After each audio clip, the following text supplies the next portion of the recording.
Scott thinks this, but not in words. In his brain are images and sounds. A sudden downward pitch, the panicked stench of burning metal, screams, a woman bleeding from the head, broken glass glittering against her skin, and how everything that wasn't tied down seemed to float for an endless moment as time slowed. A wine bottle, a woman's purse, a little girl's iPhone. Plates of food hovering in midair, spinning gently, entrees still in place, and then the screech of metal on metal, and the barrel roll of Scott's world ripping itself to pieces.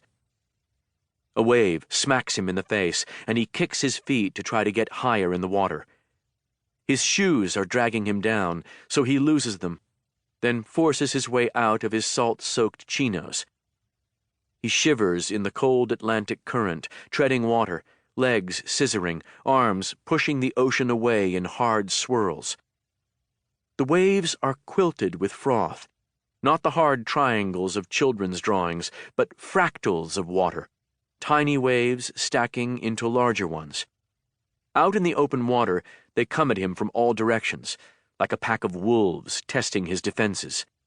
The dying fire animates them, gives them faces of sinister intent. Scott treads his way into a 360-degree turn. Around him he sees humps of jagged wreckage bobbing, pieces of fuselage, a stretch of wing. The floating gasoline has already dissipated or burned down. Soon, everything will be dark. Fighting panic, Scott tries to assess the situation.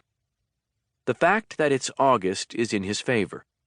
Right now, the temperature of the Atlantic is maybe 65 degrees, cold enough for hypothermia, but warm enough to give him time to reach shore, if that's possible, if he's even close.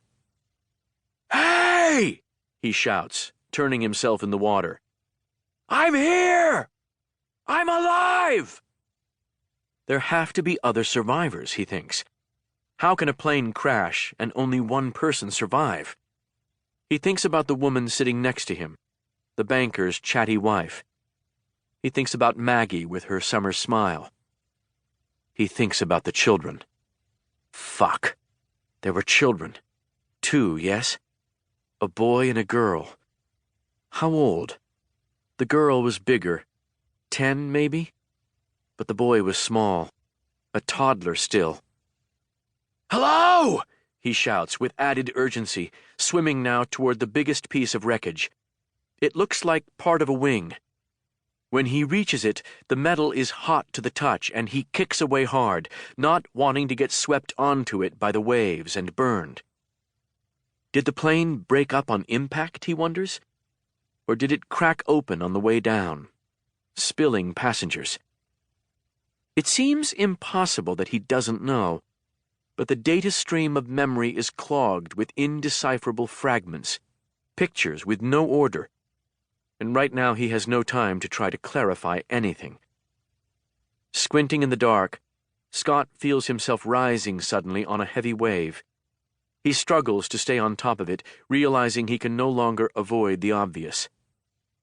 Straining to stay afloat, he feels something in his left shoulder pop. The ache he endured post-crash becomes a knife that cuts through him whenever he raises his left arm above his head. Kicking his legs, he tries to stretch the pain away like you would a cramp, but it's clear something in the socket is torn or broken. He will have to be careful. He still has partial motion, can manage a decent breaststroke, but if the shoulder gets worse, he could find himself a one-armed man, adrift, injured. A tiny fish in the saltwater belly of a whale. It occurs to him then that he may be bleeding. And that's when the word sharks enters his mind. For a moment there is nothing but pure animal panic. Higher reason evaporates. His heart rate soars, legs kicking wildly. He swallows salt water and starts to cough. "Stop," he tells himself. "Slow down. If you panic right now, you will die." He forces himself to be calm.